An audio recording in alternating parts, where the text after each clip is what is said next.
Welcome to the NPTEL course on storage systems. Today we will start discussing a bit about reliability, especially for future systems. Okay.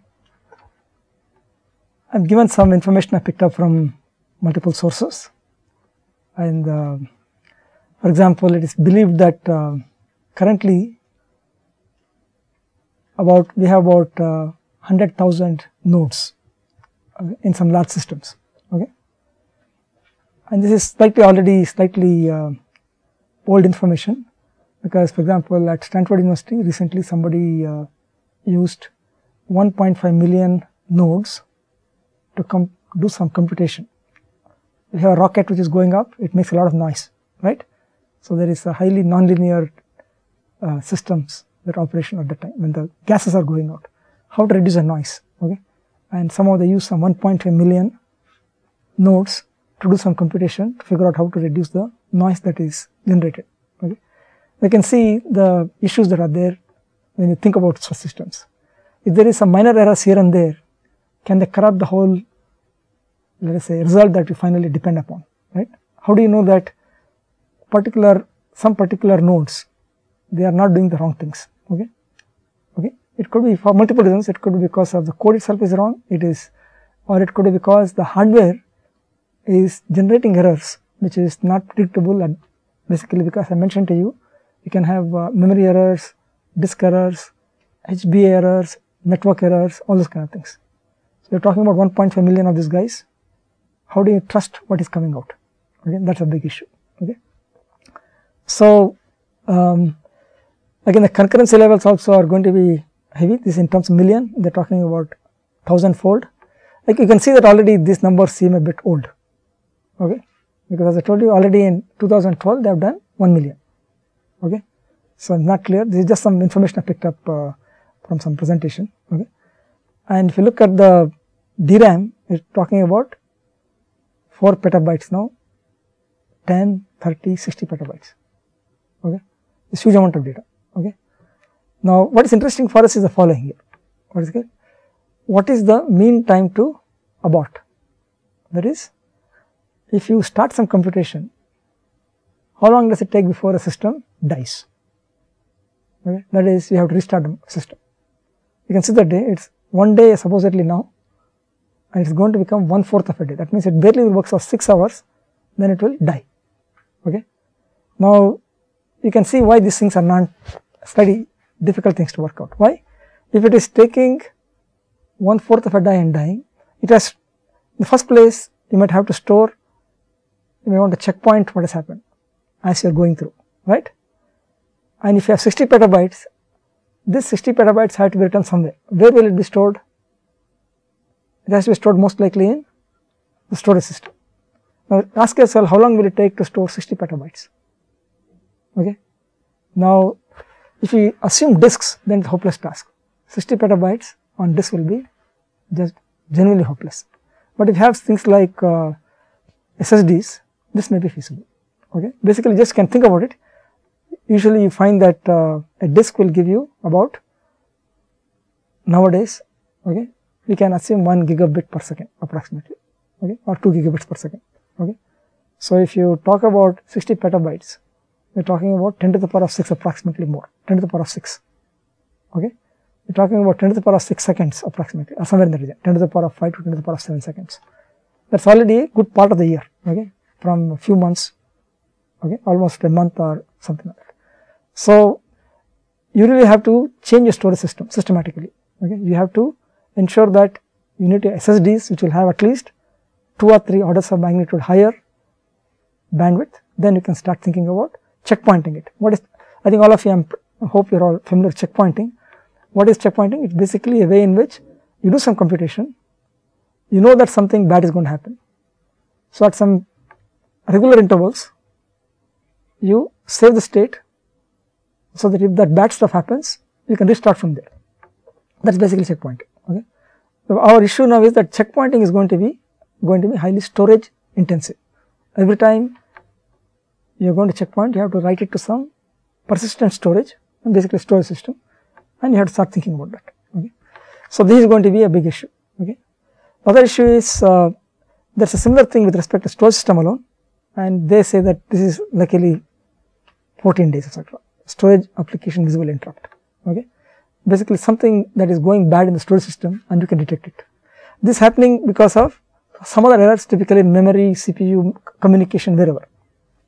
Okay. Because there are so many of them, you have something like more than 1 million nodes and you have a 1 billion level of concurrency. Okay. These are all stupendous numbers. Okay. And so we are concerned about a correctness, what we are doing, and the question is, there is a correctness that the storage can give you, but other systems may not be able to do it at the same level. Okay. So that's the reason why there's a difference between 1/4 of a day and 14 days here.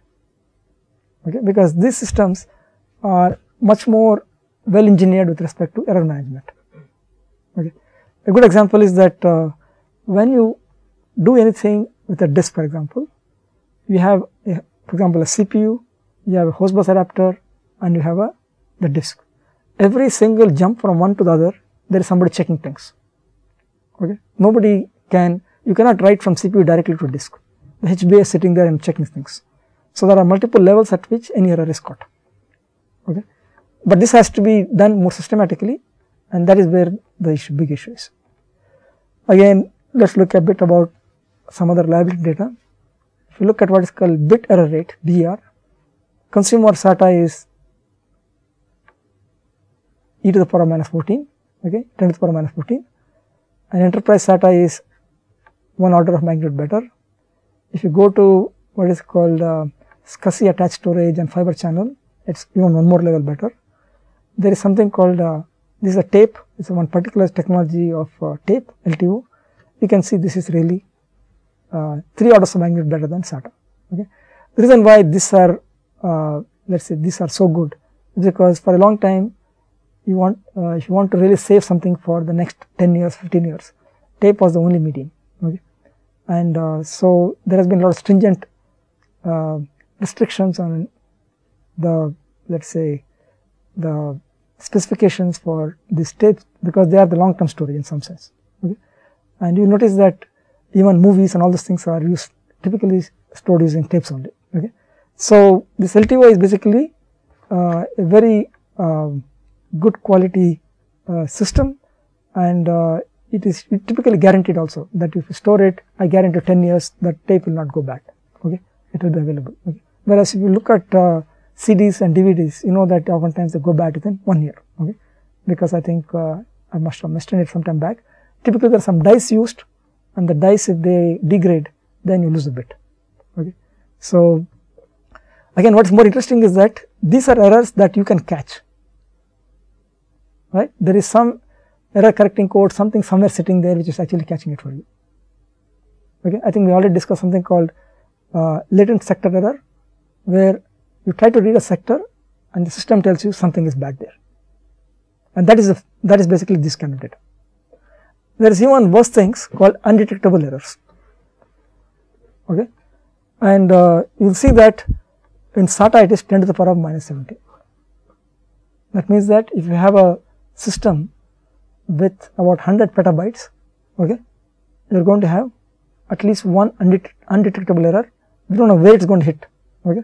Depending on where it hits, it may be calamitous or it could be something minor, nothing to worry about, right, where it hits. Okay. It's like, for example, your injury in the brain or in the toe. Okay. Probably the injury on the toe you can easily handle, but for injury in the brain you can't handle, something of that kind. Okay. So you can see that there are various technologies. It turns out Ethernet is really, gigabit Ethernet is really very well designed, because they have additional levels of protection in the headers, okay, in the Ethernet headers. Okay. And so essentially you can see the channel error rate is this much for everything, because they use the same fiber optic cable essentially. Okay. They are using equivalent of that all over the place. Okay. The same medium, but different coding methods have been used. That's why you will find different kinds of let's say rates of undetectable errors. Okay. And okay, I made a mistake here, this should not be here. Okay. So okay, so you will see that if you take fiber channel and this thing and use some additional protection, okay, we can go all the way to 10 to the power of minus 28. Okay. We will discuss this briefly today, this part of it. Okay. So, this is almost rock solid. Okay. We are talking about, you need to have about 1 trillion petabytes or more, okay, before you start worrying about this problem. Okay. So, this is on a stupendous scale. Okay. So, this I think is good enough, absolutely good enough, we can really depend on it, but this is going to be expensive because we are talking about fiber channel or SCSI attached storage. Okay.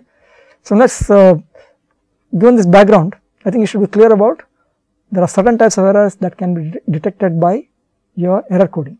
These are this, that is a bit error rate, and there are some which just cannot be caught, okay, because your error coding technique is very good, but still it has certain points in the coding space which do not result in an error being signaled. Okay, that is basically the problem. So, what are the kinds of problems we have? Essentially, since we are in the storage business, the data corruption is a big problem. Okay. So, where are the problems? It could be magnetic media. Typically, you use something called Reed-Solomon codes. Typical thing is about some 40 bytes or so will be used to handle 512 bytes of sector. Okay. It also could be, there could be errors because of drive firmware. I think all of you know that firmware is also some piece of software, right? It is just that it is being done, let us say, at a level much lower than you normally see. Okay. And this also is some piece of code. So, there is no way to write perfect code, and therefore, you can also make mistakes here. Okay. So, it could be that you asked it to write a particular place and somebody made a mistake in the firmware and some peculiar condition, right, where instead of n it became n plus 1 or I and I minus 1, whatever, the standard kind of off by 1 errors. It could be writing in the wrong place. For example, somebody could be saying write to track number 77 and the drive firmware makes it 78. Okay, that is possible. Also, other thing is when the data when it travels from one place to another place, there could be problems. Okay.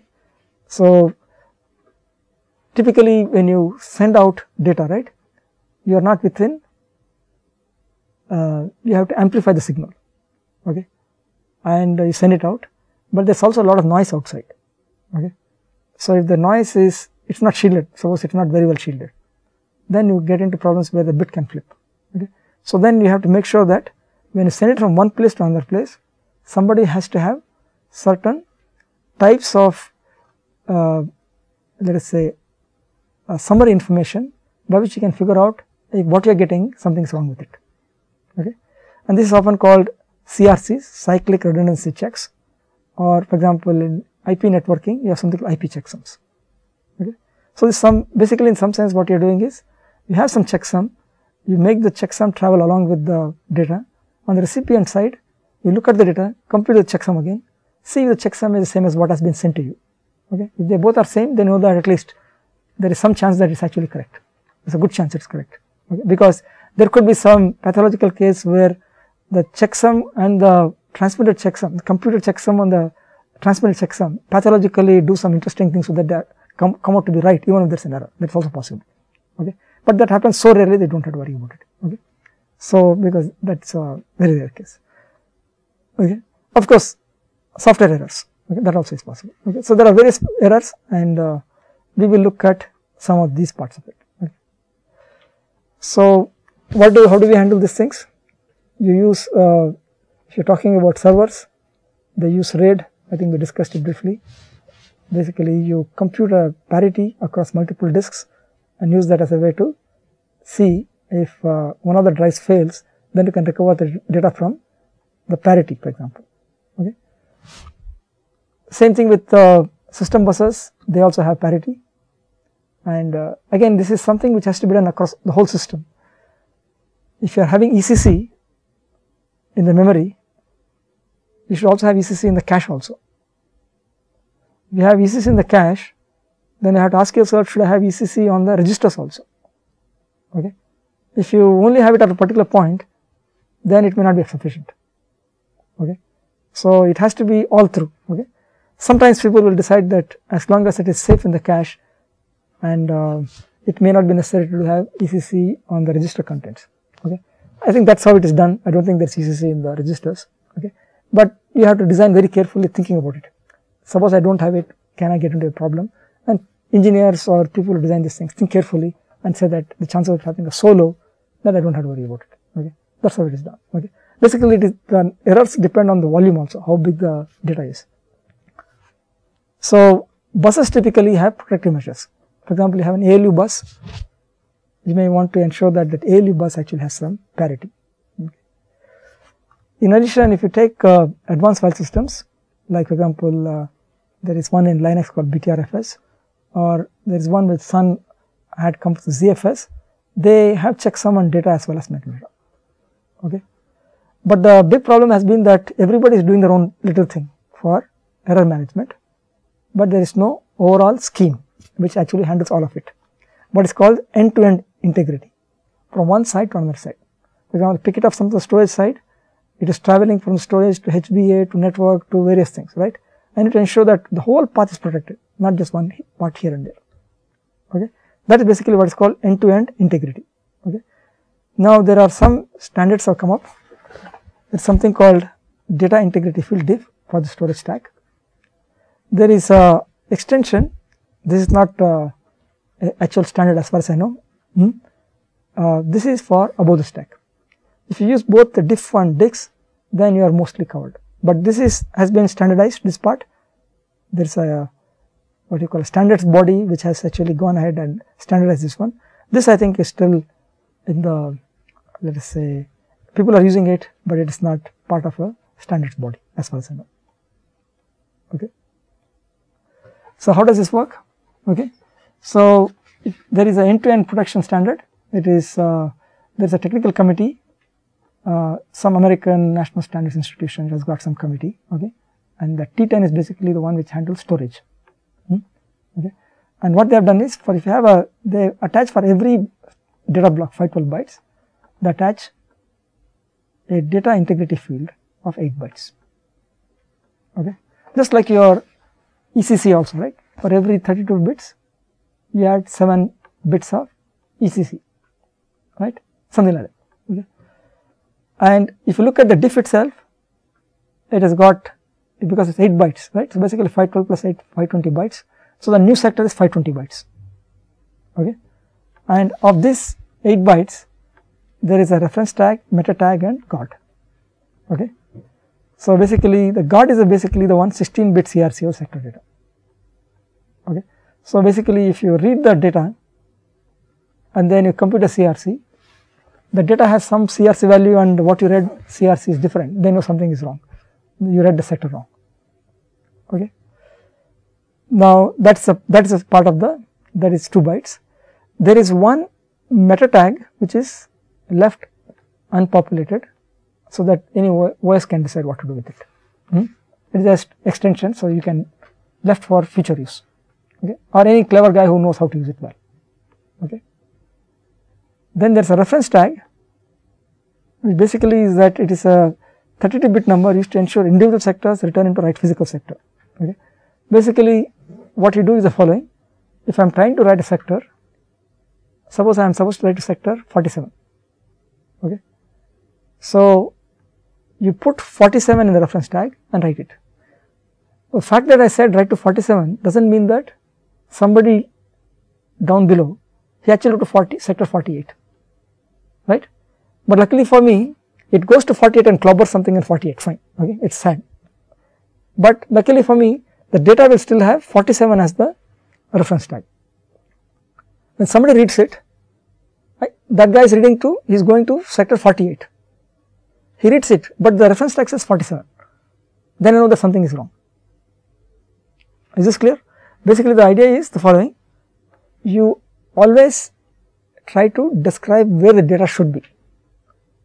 The data is supposed to go to sector 47, but by some horrible mistake somewhere down below the stack where I am operating, it actually went to sector 48. Okay. So, but luckily for me, it has gone to sector 48, but the reference tag is what I set it. it has, because I am sending everything in one shot, okay, the data plus this diff part, and that one still has 47. Since it has got 47, when I read it next time, I went to sector 48, but the data says it is actually 47. Then I know that something is wrong with this particular sector. Okay, so that's how we can catch some errors, and these are considered to be quite not exactly rare. People have discovered there are faulty devices in the system which have a tendency to do some of these things at various points in time. Okay, okay. So again, these kind of errors you might think are very strange, but you will start seeing in many devices which you commonly use. For example, some of you might have noticed that if you go to any high-end cameras, right, they also have firmware, and the firmware nowadays you can download firmware into your camera because it has the bugs in it, okay, because it's doing something wrong, it's doing some color equalization, whatever, it's doing various things, they are all algorithms, okay, and it could be that some of it is wrong, okay, wrong in mostly correct, but there are some minor corner cases where it gets wrong. So again, the firmware has to be downloaded to fix the problem, okay. Even the lenses, for example, turn out to be managed by certain firmware, okay, and you might get into some difficulties if the firmware is wrong.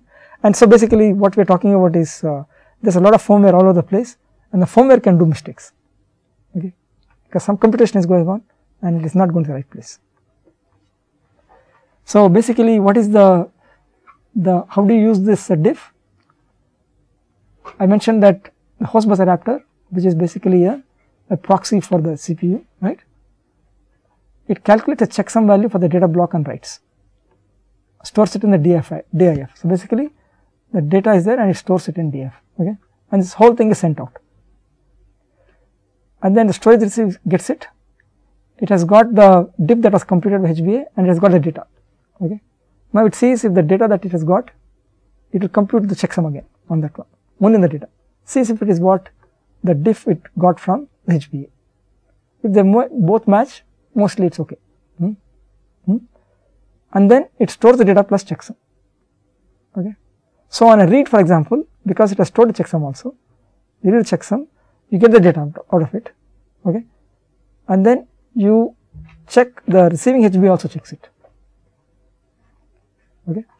Now we are talking about diff, which is basically only the storage stack, so we are not talking about CPU side, okay, because that's the reason why it is only between HBA and the device, okay, that is only between that part, okay. So these are roughly it works, okay. So the real issue is the diff enough? I think already I mentioned that above the storage stack you need to do something also, that's why it's not enough, okay. So what basically the diff does is it prevents content corruption and misplacement errors. I already mentioned misplacement, instead of going to 47 sector it is going to 48, okay, and it protects path between HBA and storage devices, okay, but does not provide integrity for software stack such file system, okay.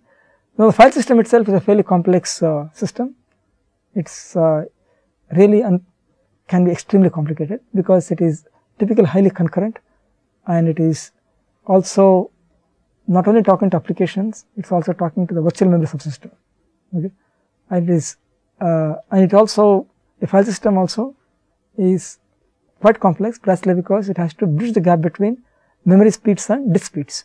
So it has to do a lot of caching and various kinds of things like that, okay.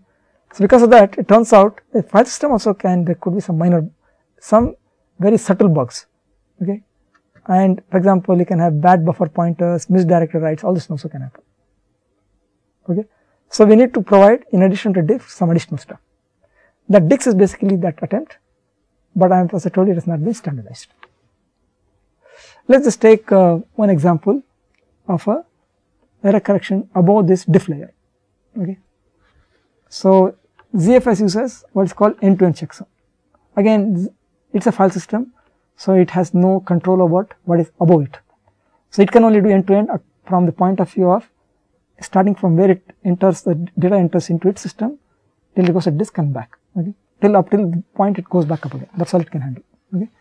Whereas if you go for DIX, probably can go all the way to the application also, okay.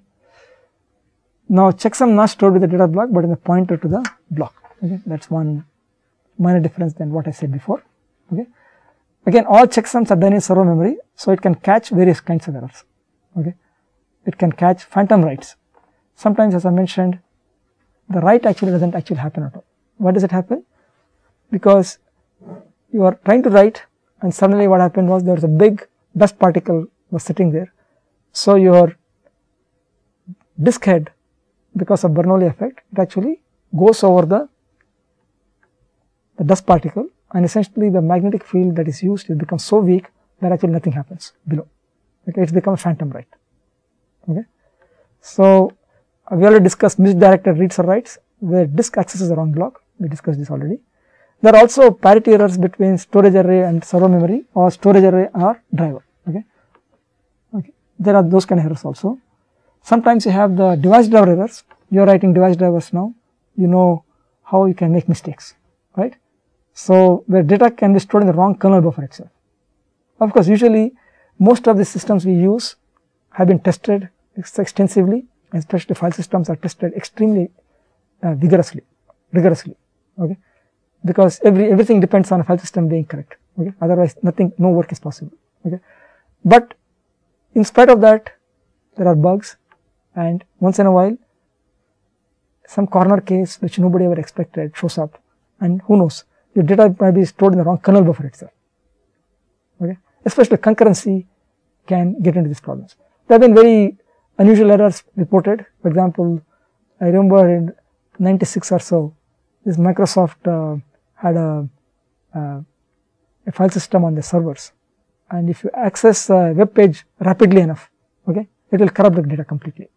Only if you access the web page very quickly, okay, that is, you are asking for information at a very high rate, okay, then in that case it turned out that it would corrupt the data. Okay, that's a fairly good explanation why it could have happened, but it's because of that corner case. Okay, and now it turns out that this error correction is not exactly cheap. For example, you need to process 500 megabytes per second kind of throughput, because so much data is streaming through, right? You need certain amount of CPU processing power. Okay, and essentially if you look at it, it's something like one cycle of CPU, right, for 4 bits IO, because somebody has to touch something, right, because basically you are doing checksum, all those kind of things. You can do caching, you can do all kinds of things. In spite of that, there has to be some cost associated with that, and essentially one cycle of CPU for 4 bits of IO. And this is a costly thing because in one cycle you could have done add, you could have done a 32-bit add, a 64-bit add. Okay, so what you are doing is, instead of doing one add of 64 bits, you are touching the IO bits, okay, 4 bits at a time, equivalent of that, okay, and we essentially expended that amount of CPU processing power to do it.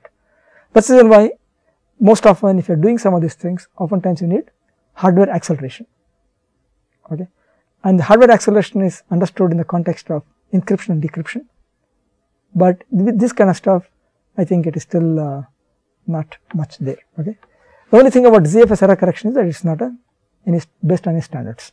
Okay, it is done by Sun Microsystems in their file system, and so all this stuff what we are talking about may not be available in other systems. For example, ext3 did not have it. ext4 has some basic checksumming going on right now. So ext4 is going to be somewhat more reliable than ext3, but it might not do some of these things. For example, ext4, I don't think it handles misdirected reads or writes. Okay, if it uses a diff for example, then possibly Linux can also do it. Okay, but if you want to make Linux ext4 handle misdirected reads and writes, you need to have diff, but that also means that you need support in the various layers in the system. Okay, for example, you have buffer cache. Okay, even the buffer cache now should actually start having these checksums. And what is more difficult is that anytime anybody does any mapping, for example, you have something called memory maps, right, MMaps, right. Now MMaps basically are mapped to memory, and anybody can be changing any bytes. Okay, that means that any byte, anytime any byte takes place, any change in the byte takes place, somebody has to recompute the checksum again. As long as that is not possible, then the whole system is not trustworthy enough. Okay, That means that the only way you can guarantee this is if you use what is called direct I/O. What is direct I/O? Those things that don't go through the virtual memory subsystem. You are having some I/O which does not go through the caching mechanism of the virtual memory subsystem. Okay. Then it turns out that you cannot update those areas of memory through other applications or whatever, right, other threads or whatever activity. They cannot touch it.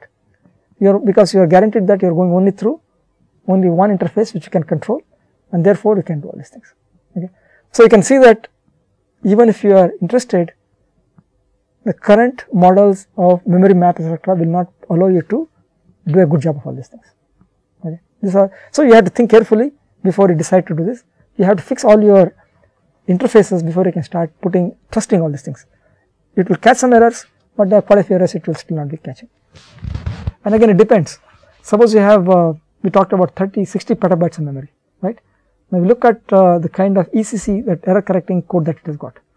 If it has got, let us say, much weaker error correcting code capability than what the disk is providing, then probably all this stuff what we are talking about is not useful.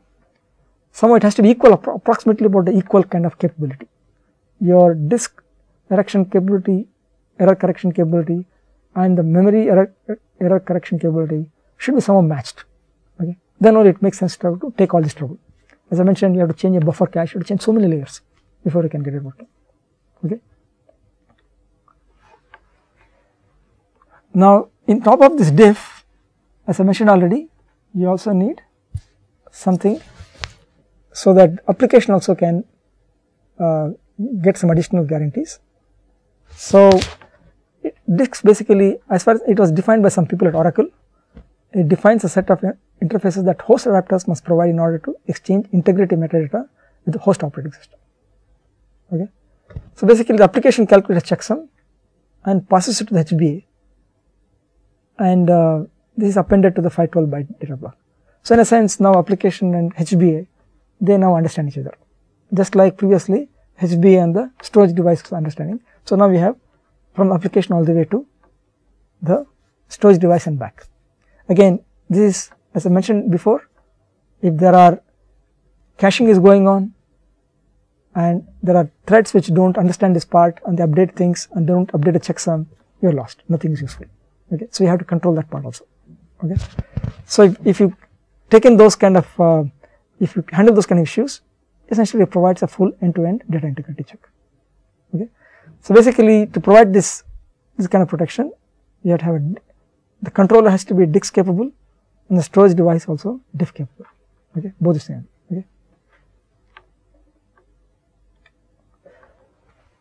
So, basically if you want to handle things with respect to integrity, there is a general mechanism, and as I mentioned, there are certain things which are done at the storage level itself. This guard, for example, okay, and the reference tag. These two things are typically used at the storage level itself. This is for misdirected writes. This is for just errors, to catch errors, CRC type. Okay. This meta tag is left to the OS or any layer above the storage. Okay. And the question is, what can we do with this? Okay. So, that is what we are talking about here. So, we can there is a method called algebraic signatures that can be used to ensure integrity of data. Okay.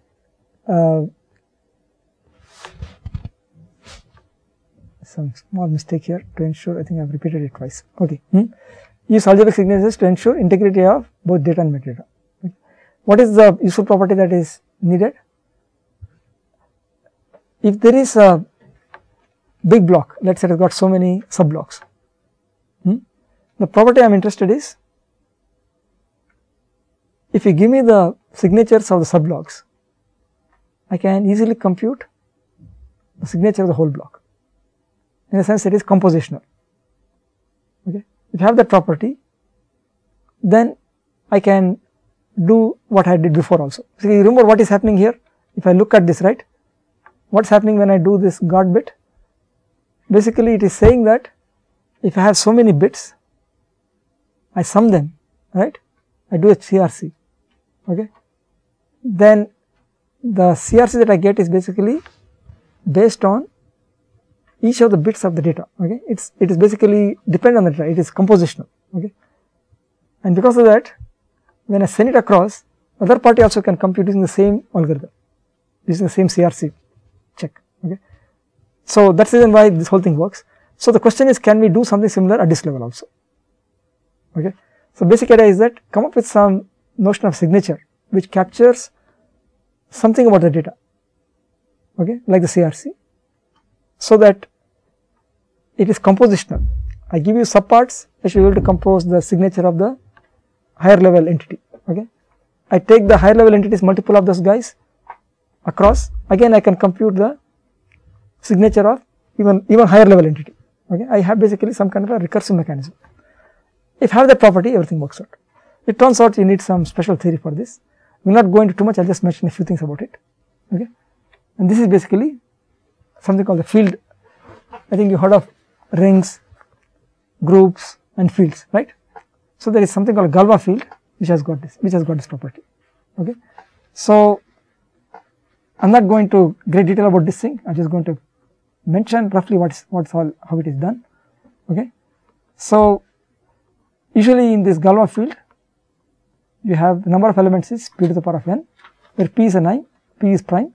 It turns out that in this case, because we use binary system and p is prime, therefore 2 also is a prime, right, you know all that p2 is prime, therefore 2 to the power of n. So, typically we use GF 2 to the power of 16. And if you look at it, the various elements in this system are basically binary strings which can also be seen as polynomials, okay. And it turns out that addition, subtraction, equivalent XOR, therefore they are commutative. So, I can say a plus b, okay, is same as b plus a, it does not matter which order I do it, okay. So, I can do it in any order I like, okay.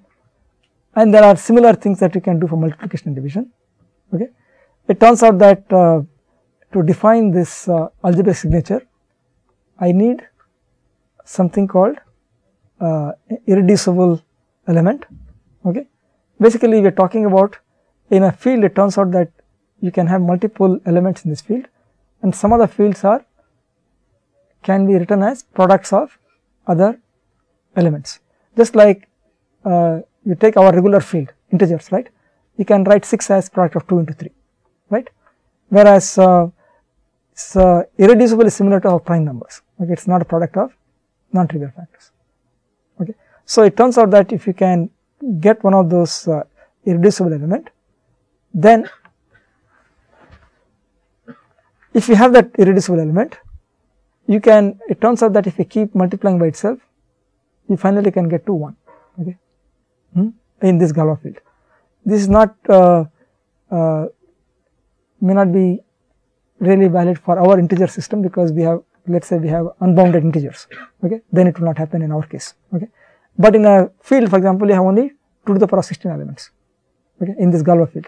Therefore, it turns out that once you start multiplying by itself, finally it will come back to, it will become part of itself out of 2 to the power of 16. You can keep multiplying, but finally it will come back. So, there is some I for which it becomes alpha to the power I becomes 1, okay. This is what is called order.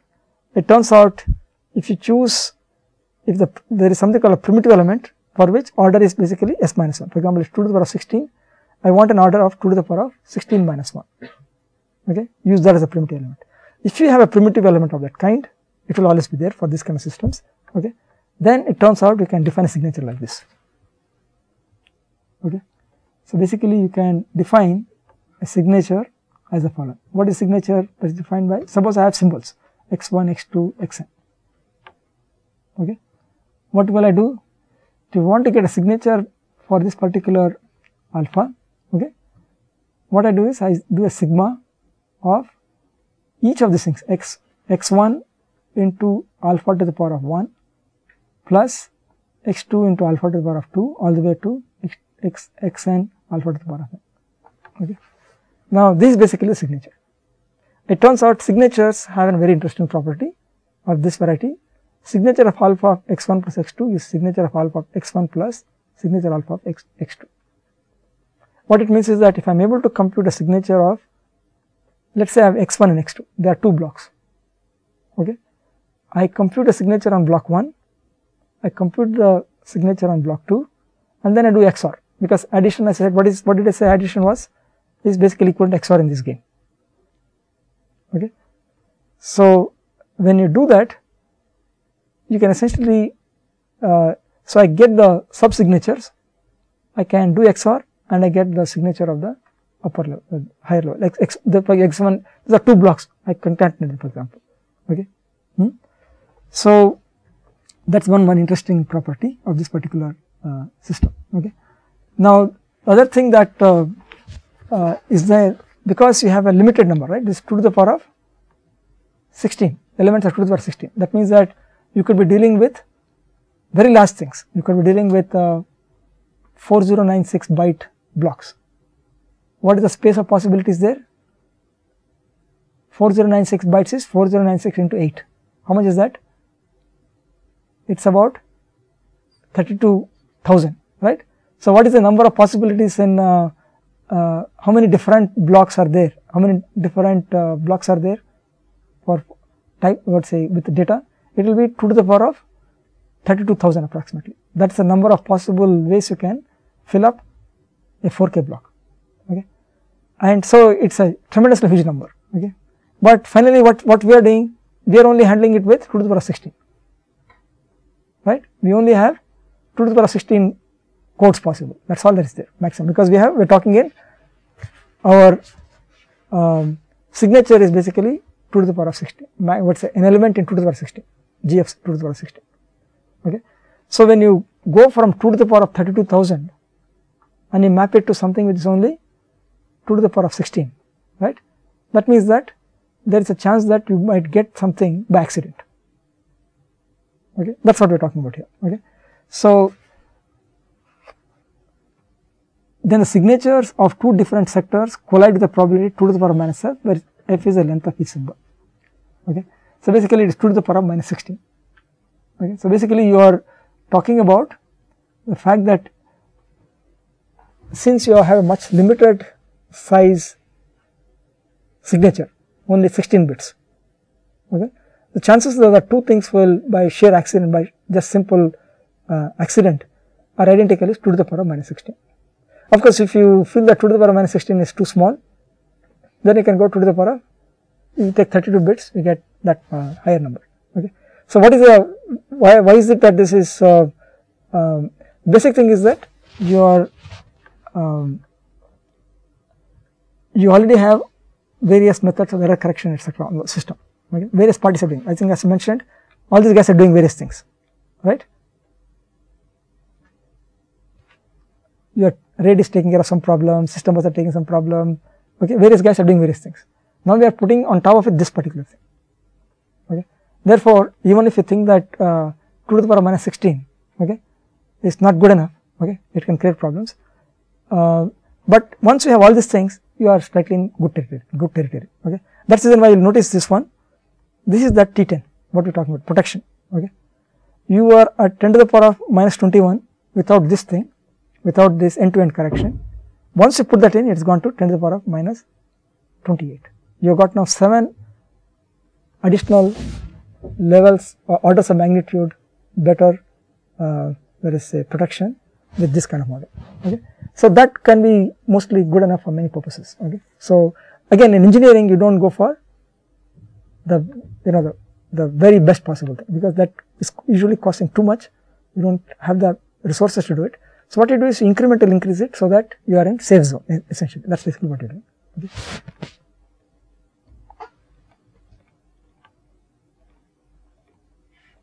Okay.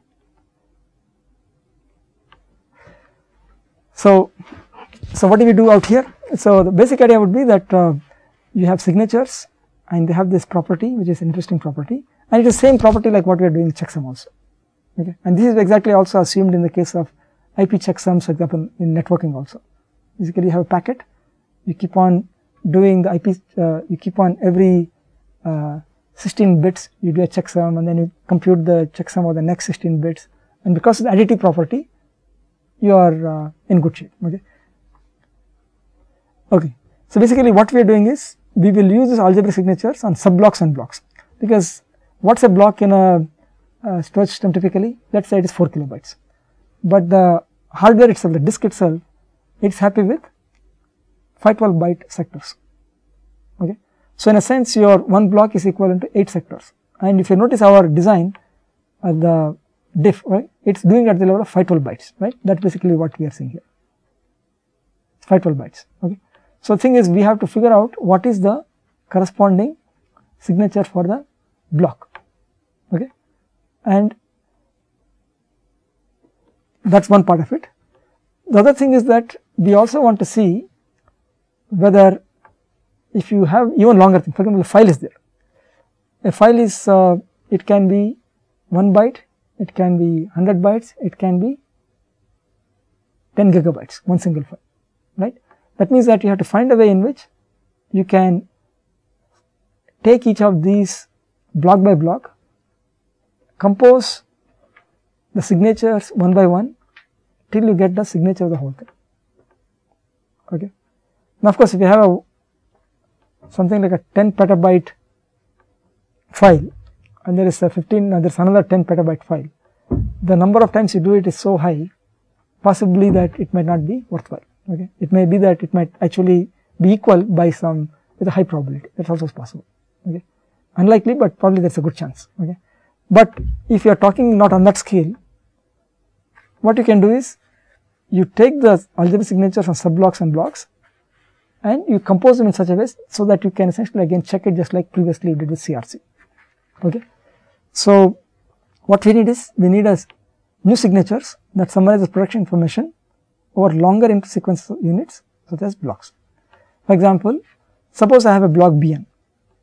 Okay. So now this block is itself composed of multiple sectors. Each sector you get 2 bytes, right. That's basically what our design says. Okay. Each sector is getting 2 bytes. So if you have so many sectors, right. For example, in the case of a 4 kilobyte block, how many sectors are there? 8 sectors are there. So you take 8 sectors into 2, because you have essentially 16 bytes of information available. Okay. So what we can do with what can I do with the 16 bytes? I am going to say that I am going to take the 16 bytes and put some certain things will store the let's say I have 8 sectors, right. Let's say that I put some of the subblocks, right. I keep those things in the 16 bytes, but I also keep the integrity block of the next guy. So what is the idea? The idea is that when I read some stuff, I read 2 blocks and then I will check the correctness of not only with respect to what I have here, but also with the next one. Okay. In a sense, what I am doing is I am creating a system by which every piece of data is not only held to a certain standard with respect to consistent within itself, but also with respect to some information nearby. So if somehow there is some mistake somewhere, okay, we can catch it. Okay. So those kind of things also can be done. Okay. I'm just giving you some high level idea, but there are a lot of things that have to be worked out, and as I mentioned to you, this kind of stuff will require amazing amounts of changes in your file system stack. I think you have some experience of looking at the file system stack. For example, this will essentially change your block layer, right. It will change your buffer cache, okay. It will change your file system, it will change your inode structures, it will change all these things, okay. Suppose somebody wants to design something of the kind, they have to go and change every one of these things, okay. So it's not something which most people want to think about. That's why you'll notice that these kind of designs are very good, very important, but it's not being yet seriously designed into systems that are there right now. Okay. So people are doing what is appropriate, that is, they will do it only at a certain extent, which catches most of the problems, and then leave it less, okay, leave it to the let us say. So that's why you will see this diff diff has been standardized, dix has not been standardized, because dix means that now we have to worry about all these things, all the structures all the way from the file system all the way up, because if you notice it, right, where do we stop here? We go only up to the HBSI, okay. Okay, we are only, if you use diff only HB and storage device, whereas if you want to go to dix, you have to start thinking about everything from file system, and file system is again a very complex thing, database, all these guys are complicated things, everything has to change there, okay. So that's the reason why it is not common to see dix etc. going on. Diff I think is beginning to become common, standard. Okay, so basically error management is going to become extremely important in future large designs. I think I already mentioned the biggest problem that people see is when you have so many threads, so many let us say concurrent activities going on. If you want to contain the error, you have to actually find a way of validating the results as they are being generated, okay. And especially when you have something like 1 million nodes, they will be traversing networks and various things, buffers and this and that, right. And every time they are going through, somebody has to be checking the correctness of all these things, okay. And that's what makes it very difficult. I already mentioned you need amazing amounts of support across various components of the storage and application stack.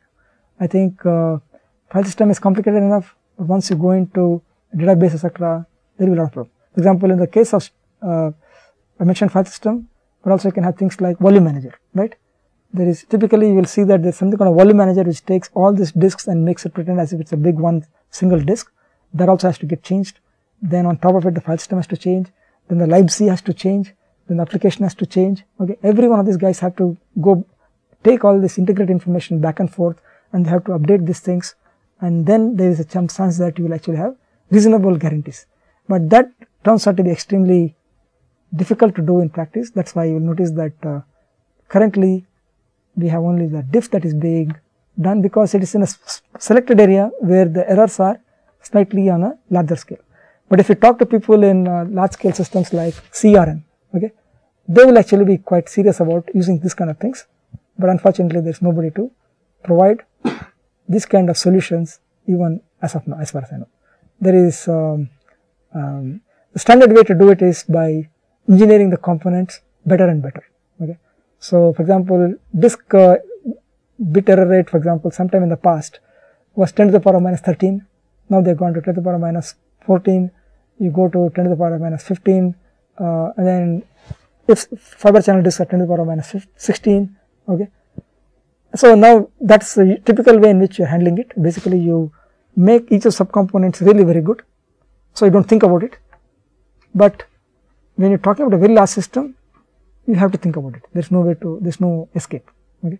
And that is the same reason why if you look at Google kind of file systems, they decided to go what is called spread out their systems rather than having extremely powerful machines in one single place. Basically what happens is that once you do it, you tend to be able to scale the systems. Again, you can, error management also has to scale appropriately there, and again Google kind of file systems, they actually have a lot of checksums all over the place, so that even if there is any error that you get from somewhere, right, you are able to recover. That is why you have 3 copies, right. So you can see all kinds of things there. ext3 will be doing its own error checking, the hardware will be doing it, the OS will be doing it, the network will be doing it, and GFS also will be doing it on top of it. So all these guys have to work together. Then only there is some chance that you get reasonably good let us say system that is operational. Otherwise you will get the situation where every 6 hours it will not work, okay, which is same as what used to be there in the 1940s. If you look at 1940s, they are extremely the components were extremely error prone, extremely error prone. So in the 1940s, when the computers were designed for the first time, your typical, let us say, mean time to failure was few hours. That is, you want to get some computation, you start it, and hopefully if your computation is within 3-4 hours you get a result, otherwise it will die. And then everybody had to check the results, they had to check whether this result actually is meaningful, okay. So there was all these complications those days. Finally we come to a situation where components are reliable enough that you can mostly forget about it, like in laptops, but if you go to high scale you still have to think about it, okay. Okay, I think I will stop here.